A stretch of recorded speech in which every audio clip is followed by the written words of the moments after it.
একদিন ওই গোখলের কথা ছিল না, Bengal things today India things tomorrow, আজকে কথাটা উল্টো হয়ে গেছে।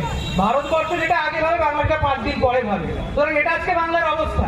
যে বাংলার শিল্প, সংস্কৃতি, বিজ্ঞান, সাহিত্য সমস্ত ক্ষেত্রে, চলচ্চিত্রের ক্ষেত্রে যে নান্দনিকতার একটা সৃষ্টি করেছিল, যে গৌরবগাথা তৈরি করেছিল, আজকের বাংলা সে জায়গা থেকে নামতে নামতে এমন একটা জায়গায় এসে পৌঁছেছে যেটা মানতে কষ্ট হবে আপনাদের।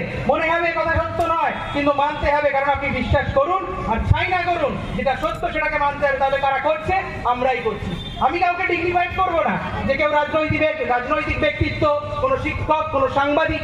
আজকের গোটা সমাজে শুধু রাজনৈতিক ব্যক্তিত্ব নয়, একজন সাংবাদিক, একজন শিক্ষক, একজন ডাক্তার, একজন ম্যানেজার, পুরো সিস্টেমটাকে তার কাছে নিয়ে গেছে। কারণ একজন শিক্ষক, সে যখন শিক্ষকতা করে সে ছাত্রদের ভবিষ্যৎ নিয়ে ভাবে না, সে ভাবে তার মাস মাইনেটাকে নিয়ে।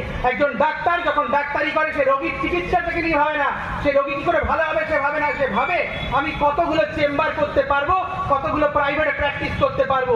আর একজন ম্যানেজার যখন ম্যানেজার নিয়ে বসেন তখন তিনি তার ব্যবসার কথাটাই ভাবেন। সুতরাং যে সমাজ প্রত্যেকদিন মূল্যবোধকে হারিয়ে ফেলে প্রত্যেকটা মুহূর্তে নিজেকে প্রতিযোগিতার মঞ্চে দাঁড় করিয়েছেন, কি করে আখেরে ভালো থাকা যায়, কি করে একটা সমাজ গান্ডে পিণ্ডে দিনের পর দিন টাকা উপার্জন করা যায়, একটা মানুষকে ঠকিয়ে একটা মানুষকে কি করে বীতশ্রদ্ধ করে তার কাছ থেকে ছিনিয়ে নেওয়া যায়, এটা যে সমাজের একটা দিকে এগোচ্ছে, এটা কিন্তু একটা সমাজকে তার কাছে রূপে দাঁড় করিয়েছে। তাই